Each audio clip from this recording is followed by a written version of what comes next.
नमस्कार. Pan card 2.0 हे जे काही सरकारनं अंमलात आणलं त्यानंतर भरपूर असा गोंधळ उडाला.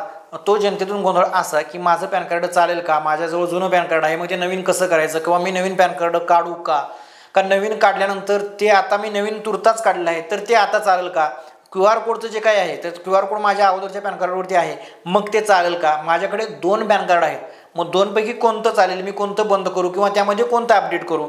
मग आता माझं पॅन कार्ड अजून बदलायचं आहे, माझं लग्ना अगोदरचं पॅन कार्ड आहे, लग्नानंतरचं मला नवऱ्याचं नाव त्या पॅन कार्डवरती लावायचं आहे, मग मी आता लावू का 2.0 नंतर लावू. हे असे भरपूर प्रश्न जनतेच्या मनात आहेत. त्यामध्ये प्रामुख्याने जे प्रश्न आहेत ते प्रश्न आपण या व्हिडिओच्या माध्यमातून घेणार आहोत. आणि 2.0 ही संकल्पना शासनाची काय आहे ही सुद्धा सविस्तर आणि थोडक्यात सर्वांना साध्या भाषेत आपण या व्हिडिओच्या माध्यमातून घेणार आहोत. त्यामुळे व्हिडिओ हा शेवटपर्यंत बघा म्हणजे तुमचा गोंधळ होणार नाही, तुमच्या सर्व प्रश्नांची उत्तरं या व्हिडिओच्या मध्ये मिळणार आहेत. नमस्कार, मी सागर आणि तुम्ही पाहताय तुमचा आवडता चॅनल करिअर कट्टा. मित्रांनो, सर्वात पहिल्यांदा आपण 2.0 पॅन कार्ड हे जे काही आहे ते का आणलं याबद्दल बोलू. पॅन कार्डच्या 3 कंपन्या होत्या. तर जर तुम्ही नवीन पॅन कार्ड जर एका कंपनीकडून काढला असेल तर नंतर रिन्यू करायचं असेल, जर तुमचं पॅन कार्ड समजा त्यामध्ये दुरुस्ती करायचं असेल तर तुम्हाला त्या कंपनीच्या पोर्टलवरूनच ते करावं लागायचं.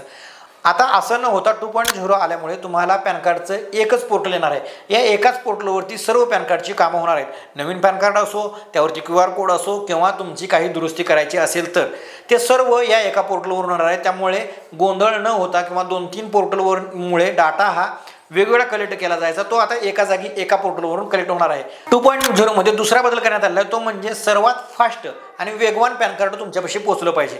म्हणजे तुम्हाला जर बँकेत अकाउंट काढायचं असेल तर तिथं पॅन कार्ड लागतं. बऱ्याच ठिकाणी ITR रिटर्न भरण्यासाठी पॅन कार्ड लागतं.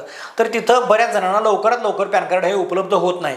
तर ते पॅन कार्ड सर्वात जास्तीत जास्त जलद गतीने त्यांच्या ईमेल आयडीवरती हे पॅन कार्ड मिळावं, म्हणजे अवघ्या काही मिनिटात किंवा काही तासात ते पॅन कार्ड तुमच्याजवळ मिळावं, मग ही सुद्धा त्याच्यामध्ये एक ॲडिशनल करण्यात आलेलं आहे. आणि तिसरी विशेष गोष्ट 2.0 ची पॅन कार्डची म्हटलं तर डिजिटल सिक्युरिटी, म्हणजे यामध्ये जे काही सिक्युरिटीच्या गोष्टी आहेत त्या थोड्या स्ट्रिक्टली करण्यात आलेल्या आहेत. यामध्ये तुम्हाला पॅन कार्डमध्ये एक QR कोड येईल आणि त्या QR कोड हा डिजिटली होणार आहे. त्यामुळे QR कोड हा आधार कार्डावरती सुद्धा होता. आधार कार्ड जर तुम्ही PVC मागवलं असेल तर त्या PVC आधार कार्डावरती बघा तुम्हाला कोपऱ्यात एक QR कोड मिळतो. तसाच QR कोड आता पॅन कार्डवरती सुद्धा येणार आहे. तो QR कोड जर स्कॅन केला कोणत्या अधिकाऱ्याने किंवा कोणी स्कॅन केला तर तुमची पूर्ण माहिती ही त्यामध्ये येणार आहे. म्हणजे तुमची जन्मतारीख, तुमचा नाव, तुमच्या वडिलांचं नाव, ही जी काही माहिती आहे ती सर्व पॅन कार्डवरची तिथे येणार आहे. म्हणजे 2.0 मध्ये अजून एक ॲडिशनल गोष्ट करण्यात आली ती म्हणजे टोल फ्री क्रमांक, जे काही कॉल कस्टमर केअर ठेवण्यात आले ते ठेवण्यात आले. म्हणजे तुम्हाला तुमचं पॅन कार्ड हरवलं असेल किंवा तुमचे पॅन कार्ड अद्ययावत करायचं असेल, तुमचा ॲड्रेस चेंज करायचा असेल किंवा तुम्हाला नवीन पॅन कार्ड काढायचं असेल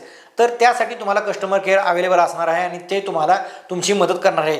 ह्या सुद्धा त्यामध्ये गोष्ट ॲडिशनल करण्यात आलेली आहे. यामध्ये ॲडिशनल जर गोष्ट घ्यायची म्हटलं तर पॅन कार्डमध्ये जर आपल्याला नाव, जन्मतारीख वगैरे जर चेंज करायचे असेल, ॲड्रेस चेंज करायचा असेल तर भरपूर कागदपत्रांची रिक्वायरमेंट होती. त्यामध्ये वेगवेगळी कागदपत्र द्यावं लागत होती. तर आता तसं न होता फक्त एक कागद म्हणजे आधार कार्ड किंवा मतदान कार्ड अशा 1-2 कागदपत्रामध्ये म्हणजे एकाच कागदपत्रावरती हे काम आता सुलभरित्या होईल. म्हणजे पॅन कार्ड हे एका कागदपत्रावरती तुमचं नाव चेंज, तुमची जन्मतारीख चेंज असं होणार आहे. त्यामुळे सर्वात फास्ट आणि सर्वात जलद गतीने तुमचं पॅन कार्डमध्ये काही बदल असतील तर ते बदल सुद्धा यामध्ये होणार आहेत. आता सर्वात पहिल्यांदा सर्व जनतेला प्रश्न पडलाय की माझ्याकडे जे अगोदर पॅन कार्ड आहे मग ते चालणार का. तर मित्रांनो, तुमचं जे काही अगोदरचं पॅन कार्ड आहे ते चालणार आहे, ते बंद होणार नाही. इथं शासनाने स्पष्टपणे सांगितलं आहे त्यांच्या त्या नियमामध्ये की तुमचं जर अगोदरचं पॅन कार्ड असेल तर ते बंद होणार नाही, ते पॅन कार्ड कायमरित्या चालू राहणार आहे. फक्त त्यामध्ये आता QR कोड आले आहेत ते तुम्ही अपडेट करून घेऊ शकता. तुम्ही घेतलं नाही घेतलं तरी असा काही प्रॉब्लेम नाही, पण तुमचं पॅन कार्ड जे काही तुम्ही तुमच्या बँकेत दिलं असेल तर ते पॅन कार्ड चालणार आहे, ते अवैध पॅन कार्ड ठरणार नाही असं त्यांनी तिथं सांगितलं आहे. त्यामुळे आमचं जुनं पॅन कार्ड आहे आता चालेल का हा प्रश्न मनातून काढून टाका. तुमचं पॅन कार्ड हे वैधच आहे, ते चालणारच आहे. फक्त QR त्यामध्ये ॲड केलेलं आहे आणि पोर्टल नवीन येणार आहे ते म्हणजे फास्ट यासाठी, त्यामुळे ते पॅन कार्ड चालणार आहे. आता दुसरा प्रश्न बऱ्याच जणांना पडलेला आहे तो म्हणजे तर तुमचं जर पॅन कार्ड आता जर असेल आणि तुम्हाला जर QR कोड त्या पॅन कार्डवरती नसेल, तुम्हाला मी इथं स्क्रीनवरती फोटो देतो त्या पॅन कार्डवरती बऱ्याच जणांच्या QR कोड नसायचा. जुनी जी पॅन कार्ड आहेत त्यावेळेला QR कोड नव्हता. QR कोड हा आला 2017-18 मध्ये. बऱ्याच जणांच्या त्याजवळ QR कोडचे सुद्धा पॅन कार्ड आहेत. जर QR कोड तुमच्याकडे नसेल तर तुम्ही 50 रुपये भरून तुम्ही रिप्रिंट मागवू शकता. ज्यावेळेला तुमचं रिप्रिंट पॅन कार्ड येईल ते तुम्हाला QR कोड सहित येईल। त्यामुळे 50 रुपयेच फक्त खर्च आहे। तुम्ही रिप्रिंटसाठी ते मागवून घेऊ शकता, त्यामध्ये तुम्हाला QR कोड हा मिळणार आहे। फक्त त्यामध्ये काही बदल करू शकत नाही, तुम्ही तेच पॅन कार्ड तुमचं फक्त रिप्रिंटसाठी द्यायचं आहे आणि तेच कसं रिप्रिंट करायचं याची सुद्धा व्हिडिओ मी तुम्हाला या चॅनलवरती देणार आहे, त्यामुळे चॅनलला सबस्क्राईब करून ठेवा। आता बऱ्याच जणांना प्रश्न पडलेत की माझ्या पॅन कार्डवरती QR कोड आहे, म्हणजे QR कोड हे आताच नाही तर QR कोड हे 2017 ते 2018 पासून QR कोड प्रत्येकाच्या पॅन कार्डवरती येत आहेत। म्हणजे 2017-18 पासून जे पुढे पॅन कार्ड काढलेत त्या सर्वांच्या पॅन कार्डवरती QR कोड हे येतात। त्यामुळे ज्यांचे QR कोड अगोदर आले त्यांना पॅन कार्ड रिप्रिंट करायची गरज नाही किंवा काही करण्याची गरज नाही, तुमचं पॅन कार्ड हे वैध आहे। तुम्हाला दुसरं पॅन कार्ड काढायची गरज नाही आणि कुठेही काही त्यामध्ये बदल करण्याचा काही गरज नाही।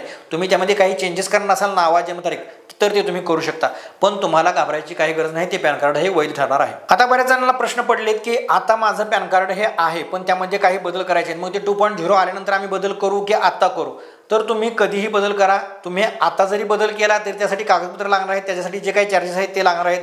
2.0 हे पोर्टल ज्यावेळेला अद्ययावत होईल त्यानंतर केलं तरी सुद्धा तुमची जी काही बदल करायचा आहे तो तुम्ही बदल करू शकता, 100% करू शकता। आता जरी तुम्ही बदल केला तरी सुद्धा तुम्हाला QR कोड असलेलं पॅन कार्डच तुमच्या घरी येणार आहे, त्यामुळे तुम्ही बदल करू शकता। तुम्ही आताही त्यामध्ये बदल करू शकता। नाव, जन्मतारीख, तुमचं काय वडिलांचं नाव चुकलं असेल, तुमचा फोटो, तुमची सही त्यामध्ये तुम्ही अपडेट करून आता सुद्धा घेऊ शकता।